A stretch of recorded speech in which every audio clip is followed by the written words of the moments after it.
Ladies and gentlemen, good evening. It is my hope and prayer that this video is actually going to find you guys in good health. Personally, I'm fine. Kisumu is fantastic. Maybe you could let me know where you're watching the video from, the county or the country, in case you are out of the republic. Something is happening behind the scenes. William Samuel Arap Ruto is literally begging Fred Okengo Matiang'i for talks. In this video, I want us to look at why Ruto is trying so hard to talk to Matiang'i.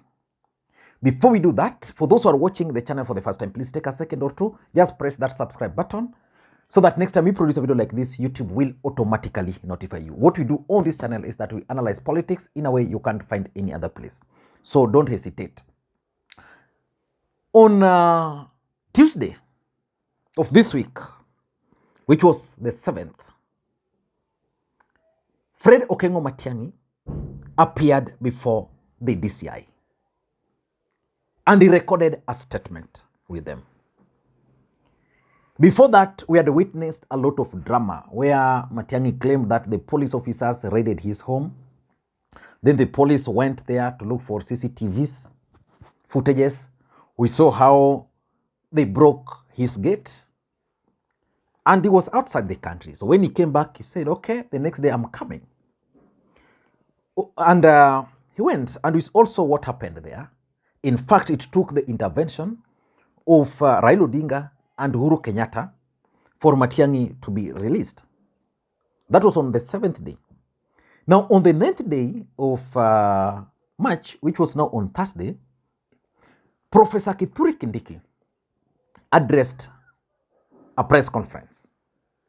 And for those who followed that press conference, it addressed majorly two issues. But there was a third issue which was about banditry, which was not the main issue.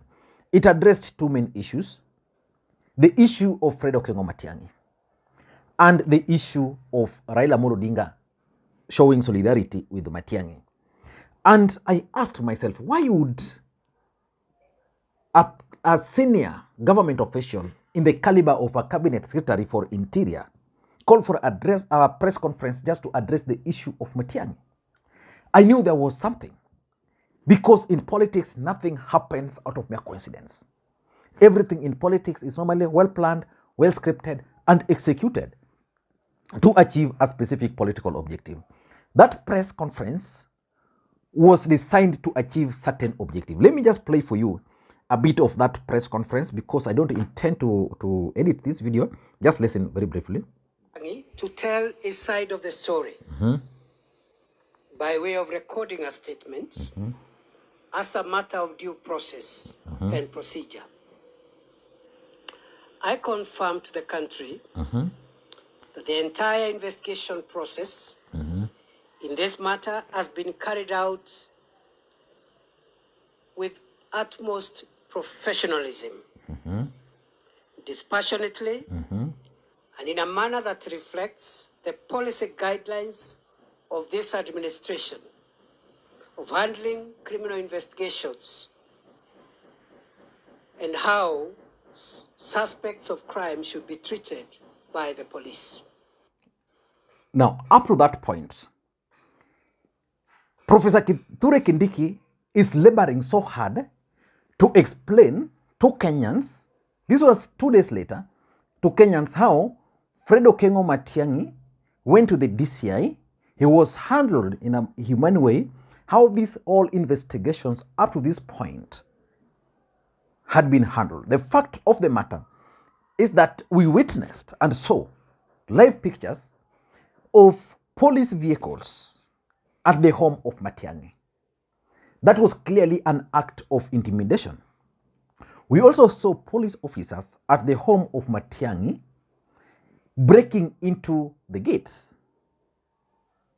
Matiang'i was out of the country. We saw letters after letters from the DCI, from the EACC, from whichever, including the immigration, about Matiang'i, when Matiang'i had actually indicated that he was out of the country, and he was very specific that he was in the United Kingdom. So whatever Kindiki is trying to say here is basically a clamp down from their original strategy. So what really forced them to come out to explain to Kenyans? This is what I want us to look at in this video. Let me proceed a bit. The former minister was formally invited to record his statement on a particular day, which turned out to be inconvenient to him since he claimed to have traveled. Subsequently, he was asked to indicate another day and time. Yes. Upon his arrival, when he would be available. Eventually, he appeared at the DCI headquarters. Yes. Along Kiambu Road on Monday, the 6th of March, 2023, which was a day and time of his choice and convenience. Okay. Now, let us all agree that Fred Matiang'i was out of the country. All the drama we witnessed happened when he was out of the country.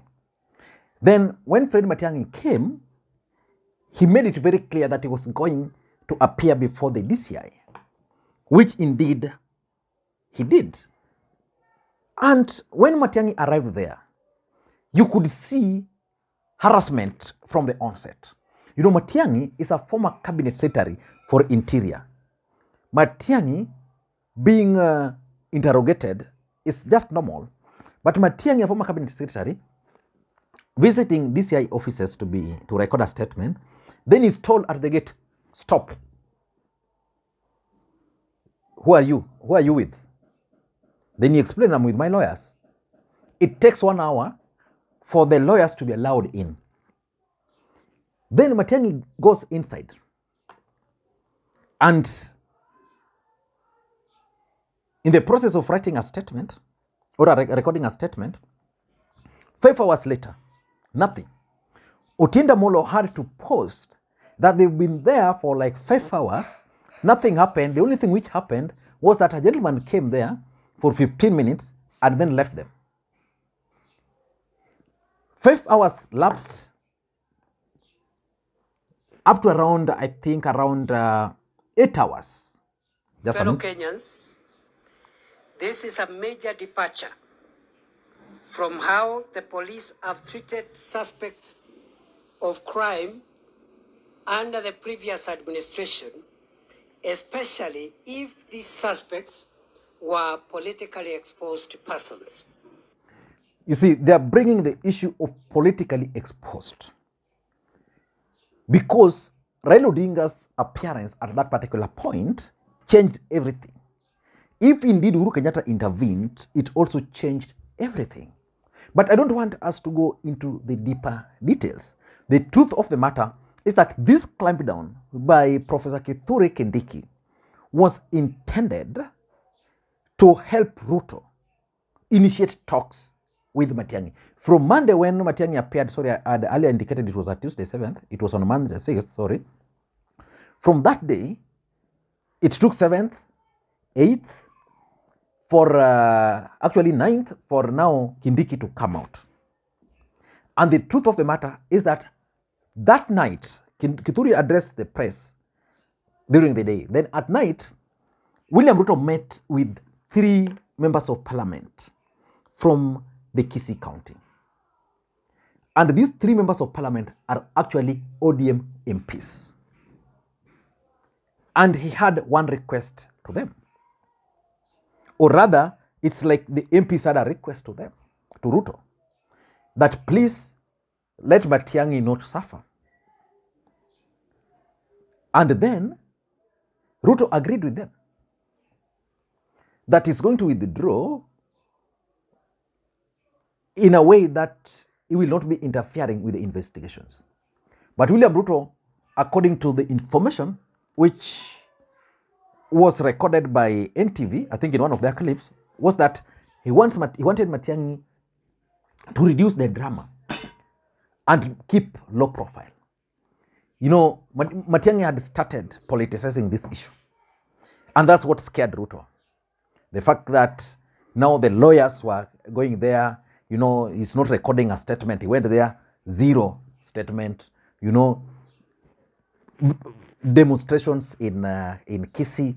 So basically, William Ruto is telling them, I want Matiang'i to take a low profile. If he can take a low profile, the case is going to be withdrawn. But importantly, Fred Matiang'i must quit politics. So I'm yet to get the feedback from Matiang'i's people, but I don't think Matiang'i is going to quit politics. Yeah? But the question is, why would William Ruto, at this point in time, reach out to Matiang'i for talks? Number one, there was serious backlash of the arrest. When Matiang'i was, Number one, there was serious backlash on the attempts to arrest Matiang'i. You know, most people view Matiang'i as one of the most hardworking cabinet secretaries in the Republic of Kenya with a very good track record. But the moment he went to the DCI, these guys were after him releasing a statement after statement, you know, unleashing DCI, EACC. Kenyans were like, okay, what's happening? Then Matiang'i decided, now I'm going to play politics. So he unleashed the Gusii. When he went at the DCI, you saw a group of men around there. Mostly they were speaking in Gusii. And in his press conference, Professor Kithure Kindiki actually alluded to the crowd there. Then in Kisii, there were demonstrations in Kisii, in Nyamira. And the political class from the Gusii region were like, this is going to hurt us, especially those in UDA. So the backlash it got is what pushed William Ruto to try and initiate talks with Matiang'i. And number two, William Ruto is supposed to visit Kisii, I think next week or next week part one. I think next week, or maybe next week part one. And there was no way William Ruto was going to visit Kisii peacefully if the issue of Matiang'i is not addressed. Because let's face it, Matiang'i's arrest, purported arrest, the recording of statements, and even the way he handled himself at that particular time, confirmed that indeed Matiang'i was now ready to face these guys politically. And William Ruto was going to go to Kisii. What was he going to tell the Kisii? One of the demands they were going to put is, where's our son? Or he was going to go there and tell them, oh, you know, yule jamo wa kiburi, nini, nini. So he realized that the issue of Matiang'i was going to be a big issue. And he needed to do away with it at this earlier stage. So I'll still be waiting to see how Matiang'i is going to move forward. Number three, Uhuru Kenyatta's interest. There is a saying within the corridors of power that when Uhuru threatened to go to Matiang'i and release him, that's when immediately a phone call was placed. Because the 8 hours Matiang'i was at DCI, it was basically harassment, intimidation, you know, nothing much. Because the statement had been written, only how many, 15 minutes, because he said, this is my statement, blank. So that should have been the end. The file submitted to the DPP. DPP are saying they'll be investigating. And that's where the whole thing is going to collapse. So the fact that Uhuru Kenyatta had a personal interest also worried Ruto, because William Ruto would not want a situation where Uhuru is involved, Matiang'i is involved, then there's Raila also coming in with his mandamanos. So it was his strategy.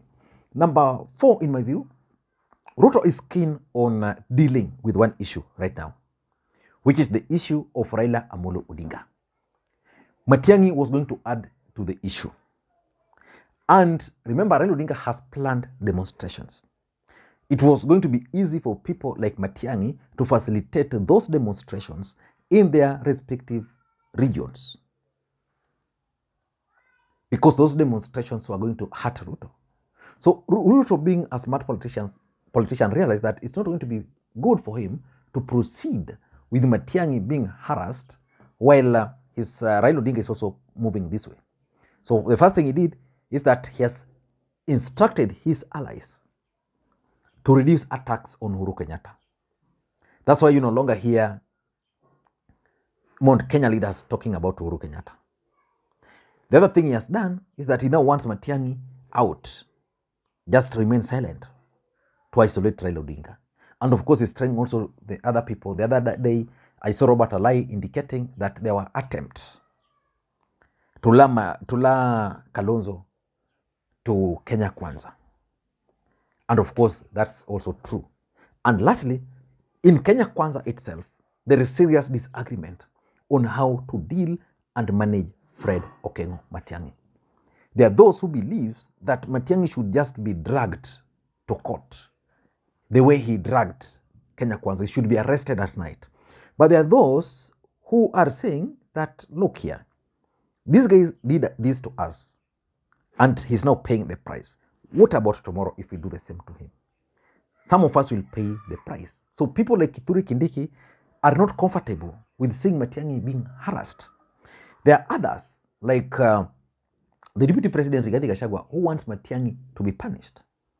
So because of the disagreement in Kenya Kwanza on how to deal with Matiang'i, that's why you saw they could not really agree on how to, whether to lock him up again, his file should proceed to what level. So let us wait and see.